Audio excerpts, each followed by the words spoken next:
Hey guys, welcome back to my YouTube channel GDS and job corner.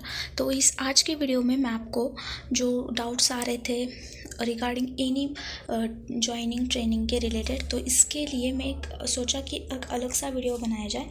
जो 6th list में, 5th list में, 7th list में जो candidate select हुए हैं उनको भी मेरे जो वीडियो है वो यूज़फुल रहेगी, क्योंकि इस वीडियो में और जो पहले की जो है उनको लिए भी ये वीडियो बहुत ही इंपॉर्टेंट है। तो इस वीडियो में मैं आपको जो पूरी सिलेक्शन से डॉक्यूमेंट वेरिफिकेशन तक आपकी क्या प्रोसेस होती है, फिर आपको ट्रेनिंग लेटर और आपकी ज्वाइनिंग कब होती है, फिर आपकी जो सैलरी प्रोसेस क्या होती है, मतलब आपकी सैलरी किस अकाउंट में मिलती है और क्या क्या प्रोसेस करनी पड़ती है आपको उसके लिए, फिर आपकी जो ज्वाइनिंग के डे में आपको क्या क्या करना पड़ता है, मतलब आपकी ज्वाइनिंग कैसे होती है, और आपका जो है 15 डेज़ का ट्रेनिंग होता है ग्रामीण डाक कर्मयोगी के नाम का, तो उसको आपको सैलरी मिलती है या नहीं, आपको RPLI PLI का एजेंट कोड कब मिलता है, तो इसके बारे में मैं आपको इस वीडियो में पूरी डिटेल वीडियो में देने वाली हूँ। तो इस वीडियो को पूरा देखिएगा, बिना स्किप करके देखिएगा। अगर वीडियो पसंद आई हो तो लाइक कर दीजिएगा, और कोई भी अगर नया हो जिन्होंने सब्सक्राइब नहीं किया है तो सब्सक्राइब कर दीजिएगा। और कोई भी डाउट हो मुझे कमेंट सेक्शन में बताइएगा, मैं आपका डाउट क्लियर करने की पूरी कोशिश करूँगी। तो जितने भी सारे डाउट्स थे कमेंट सेक्शन में मुझे आ रहे थे, उनको भी क्लियर करने की कोशिश मैं इस वीडियो में करने वाली हूँ। तो चलिए वीडियो को स्टार्ट करते हैं। तो पहले तो जहाँ पे आपको दिख रहा होगा, जब आप फॉर्म फिल करते हो तब आपको सिलेक्शन का मैसेज आ जाता है। जब मेरिट लिस्ट लगने से पहले आपको सिलेक्शन का मैसेज आता है, और उसमें आपका जो है वो BPM इस BO में सिलेक्शन हुआ है ऐसे करके मैसेज आ जाता है। फिर आपको वहाँ पे मेरिट लिस्ट लगती है, उसके 1-1.5 घंटे के बाद लगती है आपकी मेरिट लिस्ट। उस मेरिट लिस्ट में आपको कहाँ पे आपका BO है, किस पोस्ट पर, मतलब BPM ABPM या GDS के पोस्ट पर आपका सिलेक्शन हुआ है, वो आपको वहाँ पे पता चलता है। तो वहाँ पे लिखा भी होता है कि अगर आपको पहला वाला डॉक्यूमेंट वेरिफिकेशन नहीं करवाना है तो मत कीजिएगा, लेकिन अगर आप डॉक्यूमेंट वेरिफिकेशन पहला वाला कर देते हो और फिर सेकेंड डॉक्यूमेंट वेरिफिकेशन के लिए नहीं जाते तो आप वो जो है रेस से बाहर हो जाते हो, मतलब आप फिर इंडिया पोस्ट की जो BPM ABPM है उस रेस से बाहर हो जाते हो। तो अगर किसी को जॉब नहीं करना है तो फर्स्ट डॉक्यूमेंट वेरिफिकेशन के वक्त ही सोच लीजिएगा कि आपको फर्स्ट डॉक्यूमेंट वेरिफिकेशन करवाना है या नहीं।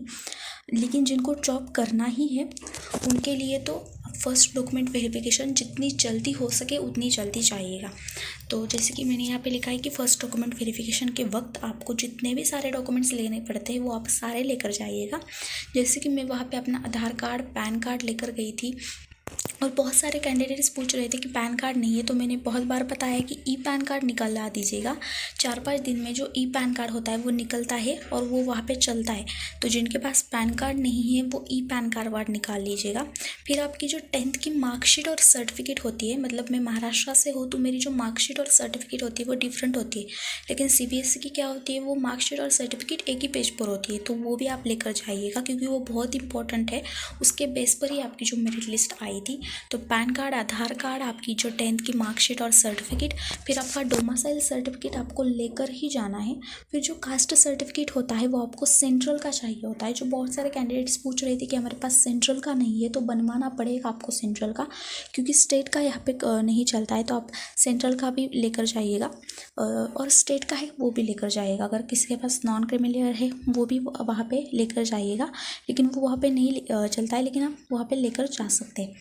फिर आपकी जितने भी सारे डॉक्यूमेंट्स हैं, जैसे कि लिविंग सर्टिफिकेट हो गया, किसी ने ग्रेजुएशन किया है तो उसके सर्टिफिकेट हो गए, तो उतने सारे आप लेकर जाइएगा, और अपने फादर के भी अपने साथ लेकर जाइएगा, क्योंकि कब को कहाँ पे काम आ जाए हम बता नहीं सकते, पता नहीं होता है कि कौन सा डॉक्यूमेंट्स कब लगेगा।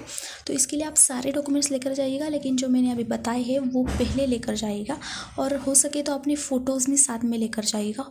और इस डॉक्यूमेंट के साथ आप 2-3 सेट जो होते हैं जेरोक्स कॉपीज़ उसके भी बनवा लीजिएगा। मेरे वक्त तो नहीं लगे थे, जब वो डॉक्यूमेंट्स मतलब देते हैं तो वो सिर्फ वहाँ पे स्कैन करके आपको फर्स्ट डॉक्यूमेंट वेरिफिकेशन के वक्त स्कैन कर लेते हैं। तो ये तो हो गई फर्स्ट डॉक्यूमेंट वेरिफिकेशन के बाद। अब जब आपका फर्स्ट डॉक्यूमेंट वेरिफिकेशन हो जाता है तब आपको उसी दिन या उसके नेक्स्ट डे 2-3 दिन के बाद आपको सक्सेसफुली का मैसेज या मेल आ जाता है। तो मुझे भी आया था उसी डे आया था कि आपका जो फर्स्ट डॉक्यूमेंट वेरिफिकेशन है वो सक्सेसफुली हो गया है, और फिर आपको जो है फर्दर जो इन्फॉर्मेशन है वो इंटीमेशन मेल के थ्रू हम भेजेंगे। तो इस तरह से जो होता है आपका फर्स्ट डॉक्यूमेंट वेरिफिकेशन सक्सेसफुली हो जाता है। तो जो मेरी मेरिट लिस्ट लगी थी, मुझे 15 डेज़ का टाइमिंग मिला था फर्स्ट डॉक्यूमेंट वेरिफिकेशन के लिए, लेकिन मैं फर्स्ट लिस्ट में ही सिलेक्ट हुई हूँ। तो इसलिए हमारा जो 15 डेज़ का जो फर्स्ट डॉक्यूमेंट वेरिफिकेशन की प्रोसेस थी वो 15 डेज़ और बढ़ा गई थी। तो इसलिए हमारा 1 मंथ लगा फर्स्ट डॉक्यूमेंट वेरिफिकेशन के बाद।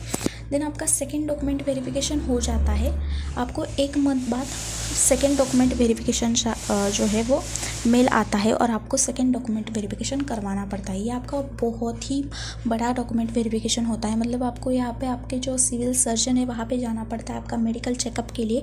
मुझे पूरे 2 दिन लगे थे मेरा पूरा मेडिकल चेकअप करने के लिए। फिर आपके यसओ में बीओ में जाना पड़ता है साइन लेने के लिए। तो और बहुत सारे जो होते हैं क्लास 1 क्लास 2 होते हैं, फिर आपके जो स्कूल के टीचर होते हैं उनसे भी आपको साइन लेनी पड़ती है। तो जो सेकंड डॉक्यूमेंट वेरिफिकेशन है वो बहुत ही मतलब बड़ा है, उसकी प्रोसेस बहुत लंबी है। तो उसके लिए आपको अगर आज मेल आता है तो आप कल ही जाइएगा, अगर पॉसिबल हो तो आज ही जाइएगा, उनसे अटेस्टेशन फॉर्म लेकर आइएगा आपके YHO में से। वो आपको जब अटेस्टेशन फॉर्म देंगे तो कुछ इन्फॉर्मेशन देंगे, वो अच्छी तरह से सुन लीजिएगा। अगर कोई भी इन्फॉर्मेशन आपको पता नहीं होती तो आप उनसे एक बार बात कीजिएगा। कोई भी गलत इन्फॉर्मेशन जो है अपने अटेस्टेशन फॉर्म में मत लगाइएगा, क्योंकि आपको ही बाद में प्रॉब्लम आ जाएगी। तो इसके लिए अगर आपको कोई भी प्रॉब्लम है अटेस्टेशन फॉर्म में तो आप अपने YHO से कांटेक्ट कर सकते हैं, और वो आप अच्छी तरह से समझा देते हैं आपको क्या करना है और क्या नहीं करना है। तो अगर सेकंड डॉक्यूमेंट वेरिफिकेशन के लिए आप लास्ट डे जाओगे तब आपका सेकंड डॉक्यूमेंट वेरिफिकेशन नहीं हो पाएगा, क्योंकि उसके लिए मुझे तो 1 हफ़्ता लगा था पूरा जो अटेस्टेशन फॉर्म है वो फिल करने के लिए, आपका मेडिकल चेकअप करवाने के लिए। तो जो सेकंड डॉक्यूमेंट वेरिफिकेशन है वो होता है इंटीमेशन मेल के थ्रू होता है, मतलब इंटीमेशन मेल आता है और आपको सिर्फ सेकंड डॉक्यूमेंट वेरिफिकेशन है वो करवाना पड़ता है। तो जब आपका सेकंड डॉक्यूमेंट वेरिफिकेशन हो जाता है उसके मुझे 15-20 डेज़ बाद मुझे ट्रेनिंग का लेटर आया था। मतलब ट्रेनिंग का लेटर मुझे घर पे भी आया था और अपने YSO में भी आया था, क्योंकि मेरा जो घर है वो और YSO है वो बहुत डिफरेंट है। तो इसके लिए मुझे 2 ट्रेनिंग लेटर मिल गए थे, लेकिन ट्रेनिंग लेटर मुझे बाद में मिले थे जब मेरा 3 दिन का ट्रेनिंग हो गया था। तो 3 दिन की ट्रेनिंग के बाद मुझे तो ट्रेनिंग लेटर मिला था। मुझे पता नहीं अब आपको वो कैसे मिलेगा, लेकिन आपको एक व्हाट्सएप के थ्रू एक मैसेज आता है कि जिसमें आपकी ट्रेनिंग लिखी होती है, किस किस डेट पर और किस किस टाइम पर आपकी ट्रेनिंग है वो लिखी होती है। तो मुझे तो इस तरह सा ट्रेनिंग लेटर आ गया था। बहुत सारे जो कैंडिडेट्स थे वो पूछ रहे थे कि जो 3 दिन की ट्रेनिंग होती है ज्वाइनिंग से पहले, उसकी आपको पेमेंट मिलती है क्या?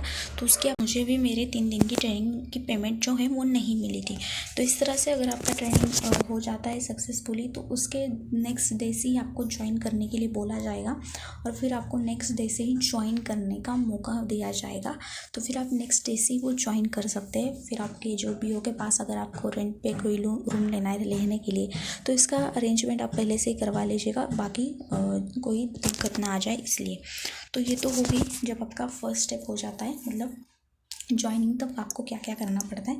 तो मैंने बताया कि आपको सिलेक्शन का मैसेज आता है, फिर आपकी जो मेरिट लिस्ट लगती है, first document verification, second document verification, intimation letter आता है, मेल आता है, ट्रेनिंग लेटर आता है, और आपकी ज्वाइनिंग हो जाती है, मतलब ज्वाइनिंग लेटर आ जाता है।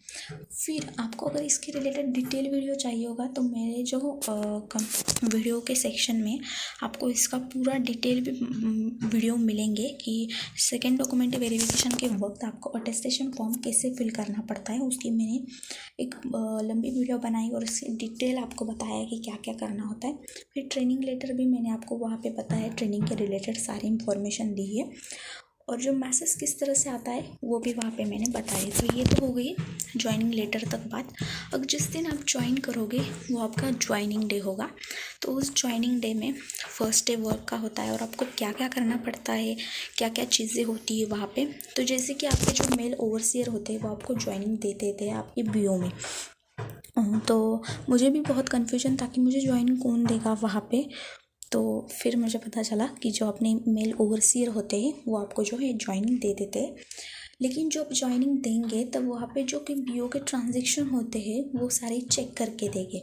मतलब जो इंस्पेक्शन होता है उस टाइप का होता है, जो आपके सारे ट्रांजेक्शन हुए हैं वो सही हुए हैं या गलत हुए हैं वो चेक करके ही आपको जो है ज्वाइनिंग दी जाती है। क्योंकि वो उनको करना पड़ता है, क्योंकि कोई अगर व्यक्ति ने घोटाला किया है और अभी हम ज्वाइन कर रहे हैं तो वो हम पे आ सकता है कि हमने ये घोटाला किया है। तो इसके लिए जब हमारी ज्वाइनिंग होती है तो वो सारा चेक करते हैं और फिर आपको वो ज्वाइनिंग दे देते हैं। फिर आपको ब्रीफ केस भी दे देते हैं। मतलब ब्रीफ केस में आपकी RICT मशीन होती है, स्कैनर होता है, आपकी जो सारी चीज़ें होती है वो आपको दे देते हैं और आपको संभाल के अपने बीओ में रखनी पड़ती है। क्योंकि अगर आप वहाँ से चले जाओगे तो आपके बीओ में कोई तो अगर BPM आएगा ही नेक्स्ट, तो उसको भी वो सारी चीज़ें लगेंगी और हमारी जिम्मेदारी होती है, BPM की जिम्मेदारी होती है कि उन सारी चीज़ों को, बीओ की जितने भी सारी रिस्पॉन्सिबिलिटी होती है ना वो BPM की होती है। तो BPM को अपने बीओ में सारी रिस्पॉन्सिबिलिटी उठानी पड़ती है, आपके बीओ का ध्यान रखना पड़ता है। तो ये चीज़ आप ध्यान में रखिएगा। आपके बीओ में जितने भी सारे डॉक्यूमेंट्स है, जितने भी सारी मशीन्स है वो आप रख लीजिएगा और इसकी जो रिस्पॉन्सिबिलिटी है वो आपकी होती है। फिर होता है कि इन्फॉर्मेशन अबाउट RICT मशीन, मतलब आपके मेल और से किसको कांटेक्ट करना है RICT मशीन के लिए वो आपको बता देते हैं और उनसे आपको कांटेक्ट करते रहना है। वो जितने भी आपको डॉक्यूमेंट्स पूछेंगे उनका आपको जवाब देना है और ये सारी चीज़ें होकर आपका जो RICT मशीन है वो चालू हो जाएगी। कुछ मतलब जो होते हैं कैंडिडेट्स, उनकी RICT मशीन जल्दी चालू नहीं होती बायोमेट्रिक के रीज़न से। तो मेरी भी नहीं हुई थी, मेरे बायोमेट्रिक्स फिट ही नहीं हो रहे थे, तो 2-3 बार मुझे जो है वो करनी पड़ी थी बायोमेट्रिक्स। लेकिन कुछ कैंडिडेट्स की हो जाती है। तो RICT मशीन जितनी जल्दी आप चालू करेंगे उतनी जल्दी आप आपके बीओ में ट्रांजेक्शन करेंगे। वरना आपकी RICT मशीन अगर चालू नहीं होगी तो आपके बीओ में जितने भी सारे ट्रांजेक्शन है वो आपके YESO में जाकर करने पड़ेंगे। तो ये बहुत लेंथी प्रोसेस हो जाती है और आपका टाइम भी वेस्ट होता है। अगर आप आपके बीओ में करना चाहते हैं तो आपको ये RICT मशीन चालू करनी पड़ती है। तो ये तो हो गई ज्वाइनिंग डे के बाद आपको क्या क्या करना पड़ता है। मतलब ज्वाइनिंग डे में आपको क्या क्या होता है, आपके मेल ओवरसियर आपको ज्वाइनिंग दे देते हैं आफ्टर चेकिंग बीओ ट्रांजेक्शन, मतलब जो इंस्पेक्शन टाइप होता है उस टाइप का। फिर और ये सारी चीज़ें आपको है संभाल कर रखनी पड़ती है। फिर आपकी जो प्रोसेस हो गई, अब जब ज्वाइन करोगे, जब आप वहाँ पे काम करोगे तब आपको सैलरी किस तरह से मिलेगी, मतलब सैलरी प्रोसेस क्या होती है। तब आपको मेल ओवरसियर होते हैं वो कहेंगे कि आप आपका पोस्ट ऑफिस का सेविंग बैंक का अकाउंट खोल लीजिएगा, या अगर आपके पास ऑलरेडी है तो उसका अकाउंट नंबर बताइएगा। तो आपको सिर्फ वो अकाउंट नंबर बताना पड़ता है उनको, ताकि जो सैलरी है उस अकाउंट में आने के लिए। और अभी तो मतलब IPPB बैंक के थ्रू ही आपको जो सैलरी है वो मिल रही है। जो फॉर्म हमें भी दिए कि आप इस फॉर्म सबमिट कर लीजिएगा, आपकी जो सैलरी है वो इंडियन पोस्ट पेमेंट बैंक के आप थ्रू आएगी। तो ये तो हो गई सैलरी प्रोसेस। मतलब आपको अगर अपना खाता नया है नहीं है अपने पोस्ट ऑफिस में तो आपको खुलवाना पड़ता है और फिर आपकी जो सैलरी वहाँ पे जमा होती है। तो जो सैलरी होती है वो पोस्ट ऑफिस में भी होती है, लेकिन अगर कोई अदर बैंक की होती है, मतलब अदर बैंक का आपके पास पासबुक है तो आप वहाँ पे भी जमा करवा सकते हो। लेकिन हम पोस्ट डिपार्टमेंट में काम कर रहे हैं तो हमारा भी ये हक है कि हम अपनी सैलरी पोस्टल डिपार्टमेंट के थ्रू ही लें। तो इसलिए जो सैलरी होती है वो पोस्टल जो डिपार्टमेंट के थ्रू आती है, आपकी जो सेविंग बैंक के अकाउंट के थ्रू। तो ये तो हो गई सैलरी की प्रोसेस। मतलब आपकी पहली सैलरी आ जाती है तो वह आपका मैसेज आ जाता है। फिर आपकी जो होती है ट्रेनिंग, नेक्स्ट ट्रेनिंग 15 डेज़ की ट्रेनिंग होती है। जैसे ग्रामीण डाक कर्मी होगी उसका नेम होता है, मैंने उसके लिए भी वीडियो बनाया है डिटेल में, उसमें क्या क्या होता है।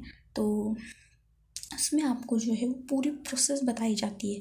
मतलब POSP अकाउंट की वीडियो, मतलब क्या क्या होते हैं, कौन कौन से टाइप होते हैं, क्या क्या करना पड़ता है उसके लिए, कौन कौन से डॉक्यूमेंट्स लगते हैं, उसकी पूरी डिटेल में आपको समझाते हैं कि उस अकाउंट को ओपन या क्लोज करने के लिए आपको क्या क्या करना पड़ता है और डिफ़िकल्टी आने पर उस कस्टमर को क्या क्या जवाब देने पड़ते हैं।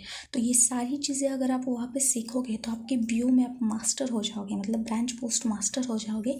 क्योंकि अगर आप वो ट्रेनिंग अटेंड करते हो तो आपको बहुत सारी नॉलेज हो जाएगी पोस्ट ऑफिस डिपार्टमेंट के बारे में। तो मैंने तो वहाँ पे यही सीखा है। जो 15 डेज़ की ट्रेनिंग होती है वो आपको बहुत ही इम्पोर्टेंट होती है। अगर किसी को लेटर आया है नहीं आया है मुझे पता नहीं, लेकिन मेरी हो गई है तो वो तो बहुत ही इन्फॉर्मेटिव थी। लेकिन आपको सैलरी के बारे में लोग पूछ रहे थे कि 15 डेज़ की जो ट्रेनिंग होती है वहाँ पे सैलरी मिलती है क्या? तो यस मिलती है, क्योंकि आपकी जो ज्वाइनिंग के बाद आपकी जो 15 डेज़ की ट्रेनिंग होती है तो इसके लिए आपको आपकी सैलरी मिलती है। जितने आप बीओ में काम करते हो उतनी ही आपको सैलरी मिलेगी। और इस ट्रेनिंग के दौरान ही आपके जो PLI RPLI के एजेंट कोड होते हैं, एजेंट ID होती है, वो आपको मिल जाती है, ताकि आप अपने बीओ में RPLI या PLI ओपन कर सको। तो ये तो हो गई जो सिलेक्शन से ज्वाइनिंग तक क्या प्रोसेस थी। तो सिलेक्शन से ज्वाइनिंग तक, फिर आपकी सैलरी के बारे में, फिर आपकी ज्वाइनिंग डे के बारे में, और 15 डेज़ की ट्रेनिंग के बारे में। अगर इसके रिलेटेड किसी को भी डाउट है तो मुझे कमेंट सेक्शन में बताइएगा, मैं उसका रिप्लाई देने की पूरी कोशिश करूँगी। तो ये थी आज की वीडियो। आई होप आपकी जो सारे डाउट्स है वो क्लियर हुए होंगे। तो मिलते हैं नेक्स्ट वीडियो में, तब तक के लिए stay tuned, stay updated. Thank you so much.